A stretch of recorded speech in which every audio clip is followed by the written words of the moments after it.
nga itong kinabuhi naagitas Ginoo kanunay. Amen. Si Michael bisag doktor siya pero siya po akong associate pastor dito si Simbahan at Sinahog. Muna nga tinuod yun na mo, testify yun ko ninyo nga diha sa kamot sa Ginoo we are safe, we are secure, and we have the assurance nga tanang plano sa Ginoo mahitabo yun sa itong kinabuhi. Amen.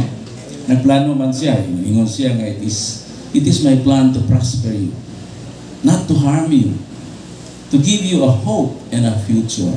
Manigingon sa Ginoo, para man nato tanan, alam na sa tanan nga naas kamot sa Ginoo. Amen. Pero kadtong wa po labot. Di ba? Pareho ko na sa kadtong wa manis ako ang outline. Si Jesus samtang gilansang sa cross, di ba doon ay duha katulisan? Niya ingon tong sa katulisan bugal-bugal pa. Kung tinuod kang anak sa Dios, rosa na imong kaugalingon, i-appeal mo. Ya tong sa katulisan kay naghimunsur man. Sa kuy ayo pag-ingana, brad. Ang ayan lang tang patyon silutan sa kamatayan kay mga tulisan ta, mamumuno, magre-rape ta. Pero kini siya, ako naibawan, nagwalis pulong sa Dios, nag-ayo sa mga masakiton, naghatag sa mga panginahanglan sa mga tao. Yan ingon siya dayon, Ginoo, kung tuwa ka na sa iyong gingharian, please remember me. Ningon siya, mapaubsanon, nga paghangyo niya, nagpaubos, nagginunsol yun, kayo siya, kita makasasala ta. Ang ngayon lang ta nga, ilansang, pero kini siya, niya naingon ang Ginoo niya.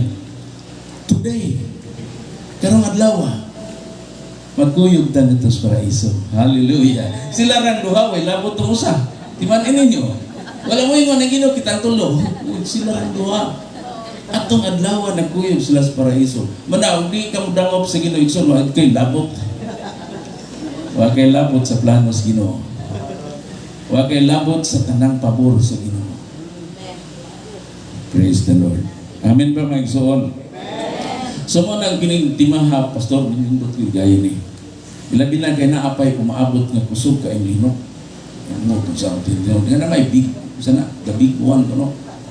Ay, nag-ingon ba yung ng Biblia, yan na, ayun na, mo inong sa kukay.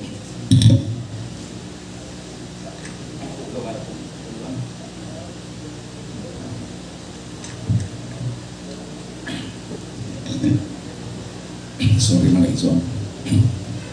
Nag-ingon ang Biblia na doon ay laing matang sa linog magot. Nailinog nga in answer to our prayers. Sa Biblia, samtang mag-ampo ang mga apostolis, linog